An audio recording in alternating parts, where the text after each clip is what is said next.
Reactivation, man. Come on, you know the thing. Shit makes my eyes bleed.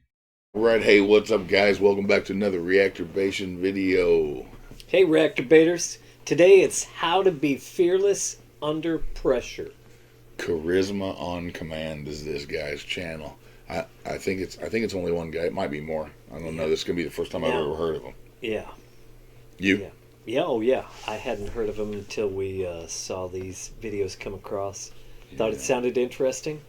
Yeah, he's got a bunch of analysis videos. So this one looked interesting. That's kind of current. It's only a month old. Fearless. Shout out to Charisma on Command. Hope it's a good video. Let's go.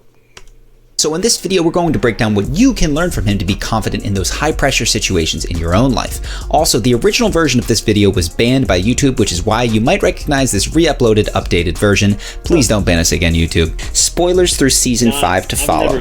First off, perhaps the most noticeable thing about Tommy is that he rarely overreacts in situations of extreme pressure. Wait! You tell me what he is!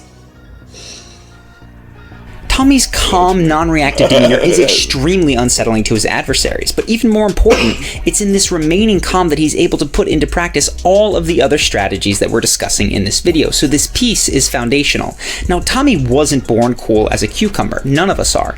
He developed this trait through repeated exposure to life-threatening situations, first in the war, and then over and over and over again in the course of his rise as a gangster. The same principle applies in our lives. If we want to remain calm in certain situations, the most reliable way isn't simply by focusing on keeping a straight face or a deadpan stare. In fact, the more you think about your facial expressions when you're nervous, the more likely you are to actually blush. So even though people notice the unflinching face, the best way to get there is through what's called exposure therapy. Essentially, you put yourself into less challenging simulations of whatever difficult scenario you're about to face. So if you're going to interview, doing a mock interview with a friend, or even touring the building that you'll be interviewing in can go a long way to calming your nerves on the big day. Or if you want to be more comfortable in social situations, saying a single extra sentence to a service person can challenge you without triggering total panic. But Tommy's experience also shows us what happens if you expose yourself to overwhelming situations rather than gradations of slightly more challenging ones. Now, outsmarting people requires more than just composure. Tommy often has to persuade people that have every reason to hate him, and he exhibits three powerful tools that regularly keep him in control. The first is his use of state-breaking questions. Watch. So the Oddfellows want you to know that any deviation from your instructions will have consequences. What's your dog's name? When we're under pressure, our natural response is to go with the flow and passively accept the conversational pace set by someone who's in a position of power over us. However, in doing so, we surrender our power during that conversation, which in a negotiation usually leads to an unfavorable deal. This state-breaking question is a seemingly out-of-place question that breaks the one-sided conversational flow. And from there, conversation is much easier to steer in a new direction. In this case, Tommy uses it to assert his power despite the fact that he is imprisoned. You visited your sister. Hey, what's your name, boy? Interestingly, when Tommy does have power, he doesn't allow others to divert it away with their own state-breaking questions. He simply continues down his original path rather than answering them. Furthermore, he has a criminal profile which will make his actions explicable to the police. And since when did you worry about the police? Barney Thomason is going to kill an MP. In your life, you probably don't want to use this to introduce threats into a conversation, but it can be an incredibly persuasive tool, especially when someone's emotional state is preventing them from moving forward productively. For instance, if someone is feeling upset, asking a random lighthearted question can snap their state for long enough for them to consider more empowering possibilities. And we saw this in the video that we did on Tony Robbins getting people out of depression. What makes you hate yourself? Is it the red shoes? What? Is it the red shoes? No. Are you sure? Because they're fucking red.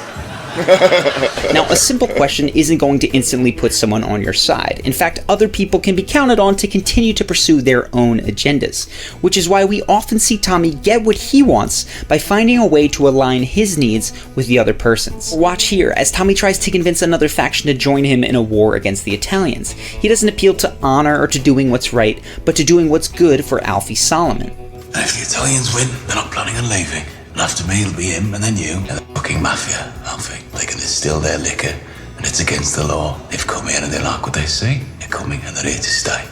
Now, in order to do this effectively, you cannot imagine that other people want the same things as you. You must try to first view the world from their perspective. Now, I know this may sound obvious, but so few people follow this advice. Instead, they offer others what they would want, never getting anywhere. So before offering help, you need to make sure you understand the other person's world, which is why Tommy comes to these meetings already understanding the position and temperament of the person that he's going to be speaking to. Distillery provides 1/10 of your income. Protection is another 10%, and the rest you make from the racetracks.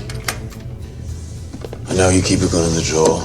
I know you keep it beside the whiskey. I know you offer a deal or death. And if after all of your research on someone you're still unclear on what they want, you can always just ask them in the course of conversation. I want to know what you want. One concrete area that you can put this to use in your own life is in connecting with someone that you might like as a mentor, say a CEO, an influencer, whoever. The internet makes it easier than ever to get in touch with these people, but it also means that they get more of these requests than ever before. So rather than the typical, let's chat over coffee, research a particular problem. Now, he just said, and knowing what they want, but knowing what somebody wants doesn't necessarily translate to viewing the world through their eyes and seeing, because that is difficult. That's a difficult preposition, viewing the world through someone else's eyes. Yeah, but he's just describing each scenario, and this is just one of them. View the world from their perspective. Sure.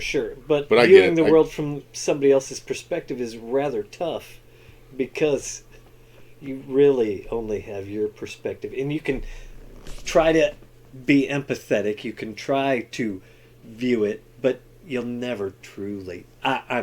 Maybe I'm just diverting too much, but sorry.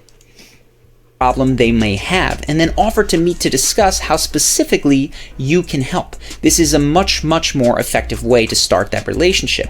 But even beyond this particular scenario, the point is that one of the best ways to get what you want is to seriously consider how you can get other people what they want. Now this brings us to the next point. When Tommy really needs something done, he doesn't just solve someone's problem. He gives both the carrot and the stick, which is a much stronger motivation when you're trying to effect large changes. Watch. The nature of the deal is explained in my proposal. I've booked you a suite at the Midland Hotel. If you need anything in this city, just mention my name. So you want to impress me, Mr. Shelby? Also in the envelope is a check for £500 for your wife. She can use it to buy a black dress, and a black horse with black feathers, to pull a black carriage with your body in it. Should you break the terms of the white flag? Some people are motivated more by the prospect of gaining something, others by the fear of losing something. And all of us are motivated when there's a particular path that assuages. So see, he's just going through and explaining exactly what you were trying to change the last perspective to. That perspective is exactly what you're saying now. What you were saying, what you're saying earlier is what they just depicted. Versus getting over what he was saying about perspective. Well, knowing what somebody wants is a little bit different. That's what I mean. He was offering both worlds now on that one. Of those desires, which is why Tommy makes sure to hit on both whenever he needs someone to be all in on one of his plans. You can see it again here. This time he does it in reverse order. He's got crazy colored eyes too, boy. Now this isn't scientific, but I did a poll around New York, and what people believed about the Constitution shocked me. I think the U.S. is a crypto-fascist country. If those guns reach Belfast, they're kind of steel. Your life in the Force is over. When I've achieved what I've set out to achieve, I will let you know where to find the guns. You'll be a hero. You'll probably get a medal.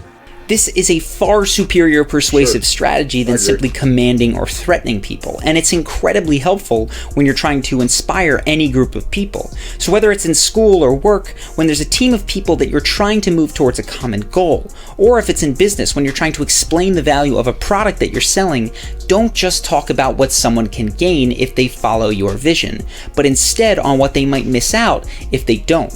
Now this takes us to the last... He might be, if you notice, he might be doing his analysis, but actually two-sided to this.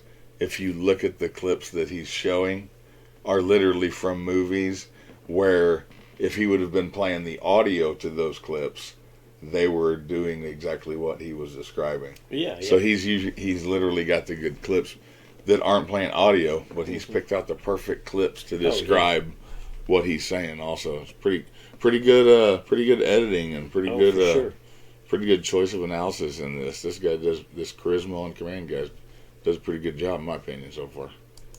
Piece, which is truly what makes Tommy Shelby so unique and probably why so many people love him. And it's his ability to turn trash into resources, lemons into lemonades, as the phrase commonly says. But I wouldn't actually use that phrase because it's most often used to describe making the best of a bad situation. In Tommy's case, he makes a bad situation better than if it had never happened in the first place.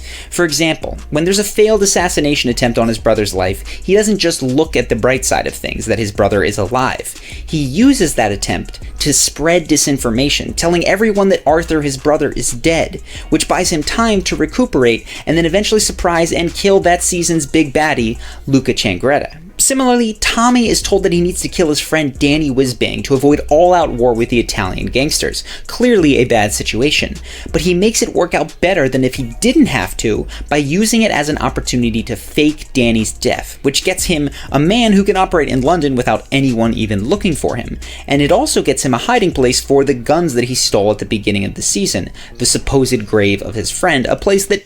I don't know, if you haven't seen the movie, I guess is going so... It's a television show. Okay, well, obviously I haven't seen either, so I'm not, so whatever, I guess you'd have to be keen to the show. Yeah. Because he's going in depth about the character and the show and everything else, and if you don't know what you're watching, none of this makes sense. That would be my first quarrel. That no one would even think of looking.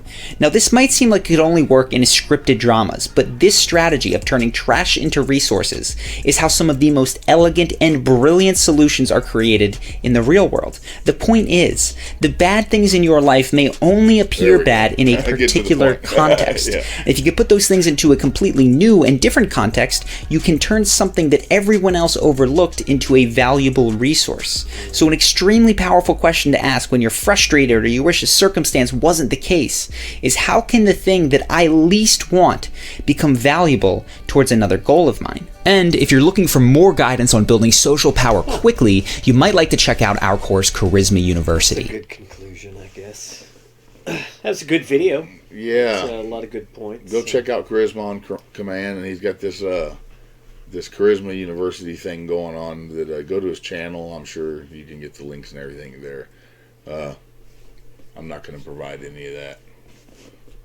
Don't care enough to, but good video. Dig the channel. Yeah. Go check it out. You can see it right there on the screen. That'll do it for us. What do you think, bud? Yeah, I thought it was good. Informative. That's thorough. Concise. Yeah. His analysis is definitely on to what he's showing and what he's getting at. Not bad. Yeah. Like I said, 6.16 million subscribers. You'd think There's he's a doing reason. a good job. There's a reason. All right, guys. Till next time. Peace. Hug someone with their permission.